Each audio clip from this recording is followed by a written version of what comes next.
한번 복습삼아 한번 읽어보시면 될 것 같아요. 됐죠? 자, 그러면 오늘 2강 한번 들어가 보도록 할게요. 자, 2강에서 해야 할 내용은 우편 서비스의 종류와 이용 조건이라는 겁니다. 자, 그러면 우리 우편 서비스에는 어떤 것들이 있느냐 하면, 자, 국가에서 국민들한테 누구나 사용할 수 있도록 제공하는 보편적 우편 서비스가 있고요.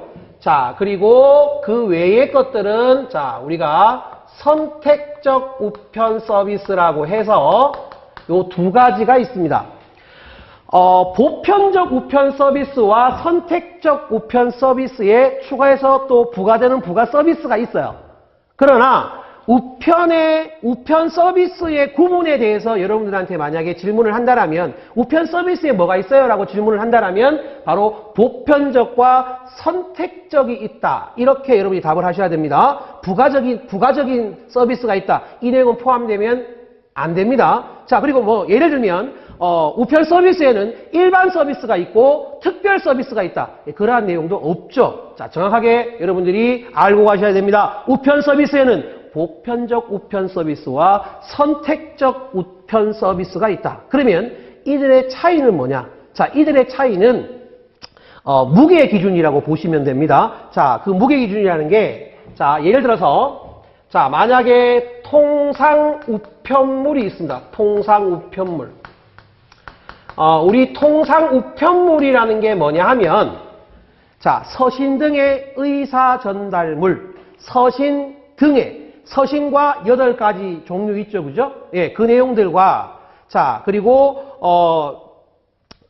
통화, 그죠? 돈이죠, 돈. 통화. 그리고 그 통화를, 송금했다라는 송금 통지서라는 것도 존재하는데, 그 통화에는 송금 통지서도 포함됩니다. 그 통지서가 있으면 현금으로 여러분들이 바꿔 쓸 수가 있는 것이기 때문에, 예. 통화에 포함된다라고 보시면 됩니다. 통화는 돈이죠. 자, 그리고 뭐가 있느냐 하면 소형 포장 우편물이라는 게 있습니다. 소포와는 다릅니다. 자, 소포보다는 조금 작은 어떤 사이즈의 우편물을 저희가 소형 우편물이라고 하고 어떤 것을 소형 우편물이라고 하는지는 차후에 또 설명을 드리도록 하겠습니다. 자, 그래서 우리가 흔히 말하는 통상 우편물은 서신 등, 서신과 8가지, 그렇죠? 자, 그리고 뭐가 있다고요? 통화가 있고요. 그리고 우리 소형 포장 우편물이 있다 이렇게 말씀드렸어요. 그죠? 근데 그들의 무게가 보편적 우편물은 2kg 이하입니다. 2kg 이하. 그러면 선택적 우편 서비스는 2kg 뭐가 되겠습니까? 네, 이건 초가가 되는 거죠. 자, 이런 무게 기준으로 나눈다고 보시면 됩니다. 자, 그리고, 자, 우리 소포가 있죠? 소포. 자, 이 소포의 경우에는, 소포 우편물이라고 할까요? 소포 우편물. 자, 얘는 20kg, 자, 20kg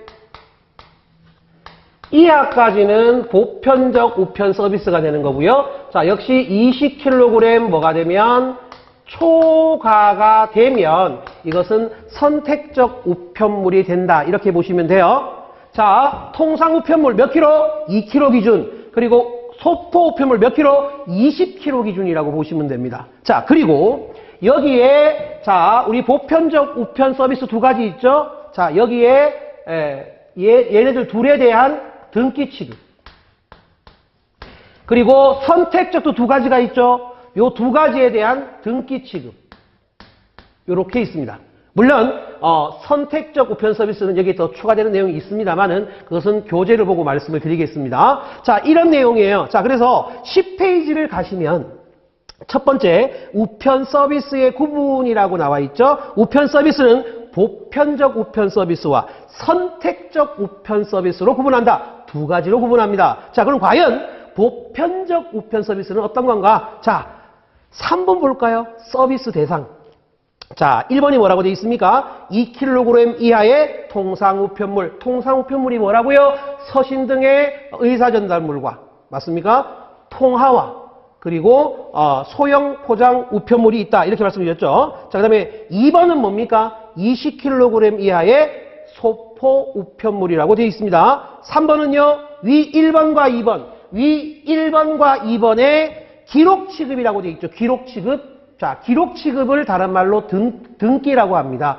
자, 즉 등기라는 것은 접수부터 배달할 때까지 그 우편물을 등록을 해서 그게 어디에 가 있는지 추적이 가능하도록 기록하는 걸 등기라고 하죠. 그것을 우리가 기록 취급 또는 등기라고 얘기를 합니다. 됐죠? 그래서 이렇게 세 가지가 있다라고 보시면 되고요. 자, 그 다음에 선택적 우편물, 우편 서비스요. 11페이지입니다. 자, 선택적 우편 서비스. 이건 말 그대로 여러분들이 선택을 해서 하는 건데, 서비스 대상이 1번이 뭐라고 되어 있습니까? 2kg 초과의 통상 우편물. 2번은요, 20kg 초과의 소포 우편물이 있다. 그리고 3번은 뭐죠? 요 1번과 2번의 기록 취급, 즉 등기를 가리키는 거죠.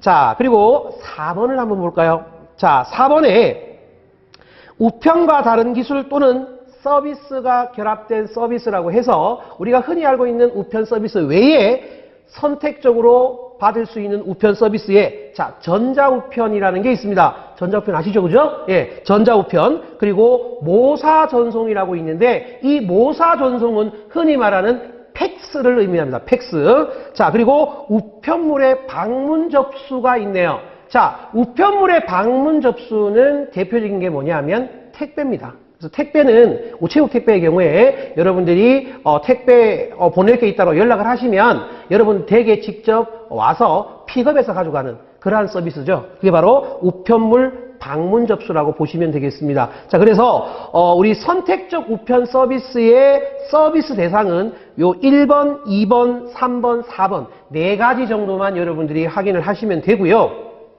자, 밑에 있는 5, 6, 7번은 중요한 내용 아니니까 그대로 넘어가도록 하겠습니다. 자, 그 다음 4번에 보니까 어떠한 내용이 있습니까? 배달 기한이라는 내용이 있습니다. 자, 여러분 기간과 기한은 다르죠. 자, 기간이라는 건 예를 들어서 몇 월 며칠부터 몇 월 며칠까지 이게 바로 기간이죠. 즉 시작하는 날짜와 종료되는 날짜가 있는 것이 기간이고 기한이라는 건 뭡니까? 몇 월 며칠까지라는 거죠. 까지. 이게 기한입니다. 그래서 배달 기한이라는 건 배달을 언제까지 해야 됩니까? 뭐 그러한 내용이 되겠죠. 자, 그 내용에서 우리 2번을 봅니다. 자, 2번 제목 우편물 배달 기한에 역시 별표를 하시기 바랍니다. 별표를 하라는 건 시험 문제에 출제가 된 기출 문제다라는 뜻입니다. 자, 중요해요.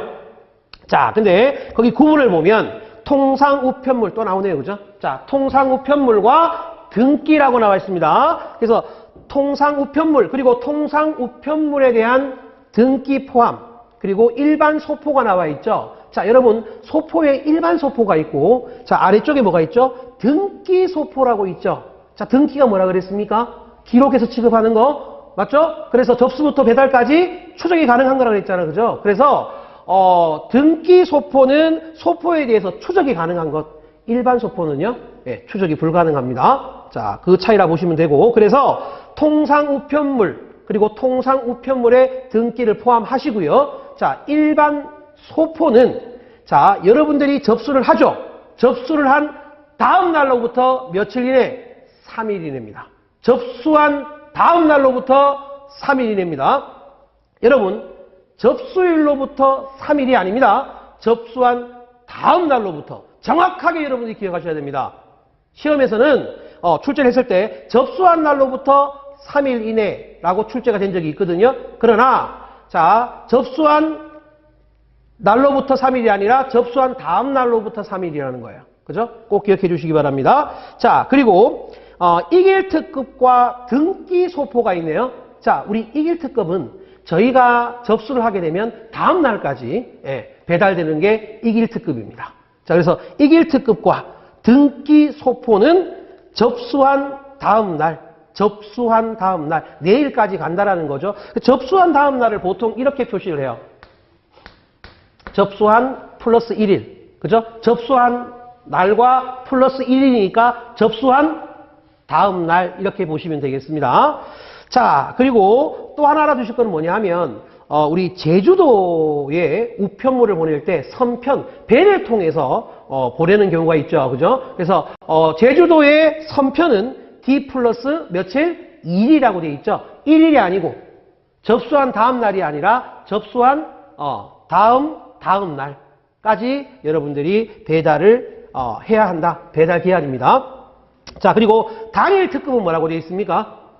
당일은 오늘 가는 거예요. 오늘 접수하면 오늘 가는 거죠. 그래서 당일 20시까지, 20시 이내에 배달을 완료해야 된다. 예, 이것이 바로 우편물의 배달 기한입니다. 자, 이거 정확하게 여러분들 기억해 주셔야 됩니다. 자, 통상 우편물 등기 포함, 그리고 일반 소포는 접수한 다음 날로부터 며칠이요? 3일입니다. 월요일 날 접수하셨다면 화, 수, 목요일까지. 됐죠? 자, 그 다음에, 일일 특급과, 그리고 뭡니까? 등기 소포는, D 플러스 며칠? 1일. 이렇게 보시면 되고요. 단, 제주 선편은 D 플러스 며칠? 2일이다. 이렇게 말씀을 드렸습니다. 자, 그리고 당일 특급은 오늘 접수하면 오늘 20시까지 배달되는 걸 당일 특급이다. 이렇게 말씀을 드렸죠. 됐죠? 이렇게 정리를 하시고. 자, 그 다음 세 번째 보면 도서, 상간, 오지 등의 배달 기한이라고 되어 있습니다. 자, 우리 도서 지역이라든가 상간 또는 오지, 저 멀리 떨어져 있는 지역 말이죠. 그러면 이건 배달하기가 좀 힘들겠네요. 자, 그러한 건데 여러분 도서나 오지, 상간에 있는 게 무슨 우체국이죠? 그게 바로 별정 우체국이죠. 별정 우체국. 자, 그래서 이 배달 기한이 언제까지냐라고 되어 있는데, 자, 동그라미 1번에 보면 교통 여건 등으로 인해 우편물 운송이 특별히 어려운 것은, 자, 줄 끌까요? 관할 지방 우정청장이 별도로 배달 기한을 정한다라고 되어 있습니다. 자, 누가 한다고요? 예, 지방 우정청장이 한다라고 되어 있죠. 참고로 말씀을 드리면 현재 지방우정청은 저희가 이제 총 17개 시도로 되어 있죠. 근데 그 시도마다 다 있는 건 아니고 현재는 9군데가 있습니다. 9군데. 그래서 위쪽에 제류에 뭐가 있죠? 제류에 당연히 서울이 있고요. 그리고 경인, 경기도, 인천, 그리고 아래쪽으로 충청도, 그리고 전라남도와 북도는 또 따로 있습니다. 따로 있고요. 자, 그리고 강원도와 그리고 경북, 부산, 그리고 제주도 이렇게 해서 총 9군데의 지방우정청이 있다라고 보시면 됩니다. 자, 이건 뭐 시험 문제 나올 건 아닌데 그래도 이제 우리가 우편에 공부를 하고 있으니까 그 지방우정청이 몇 개나 있는지 그냥 상식선에서 알아두시라고 말씀을 드렸습니다. 총 9군데의 지방우정청이 있다. 뭐 이렇게 보시면 되고요. 자, 이건 이제 넘어가도록 하겠습니다. 넘어가시고. 자, 여러분 12페이지에 가면 4번에 배달 기한의 적용의 예외라고 있습니다. 배달 기한 적용의 예외. 좀 전에 접수한 다음 날로부터 3일, 그죠? D 플러스 1일, 제주도는 D 플러스 2일, 맞나요? 그리고 당일 특급은 어떻게 한다 그랬습니까? 당일 20시까지 이런 기한이 있는데, 자, 4번에 보면 배달 기한 적용에 예외가 나와 있습니다. 자, 이 예외는 뭐냐면 다음 날까지 무조건 뭐 해라? 배달하라는 규정입니다. 자, 그래서 예외 규정에 일반 우편물을 다음 날까지 배달하도록 하는 규정이 있는데 그 종류가 뭐가 있느냐 하면 기억해 보니까 뭐가 있습니까? 주 5회 발행되는 일간신문. 주 5회 발행되는 일간신문과 자, 그리고 우리 각 관청에서 작성하는 관보라는 게 있죠. 관보. 관청에 대한 어떤 정보들. 이러한 것들은 다음 날까지 배달하도록 예외 규정을 두고 있습니다.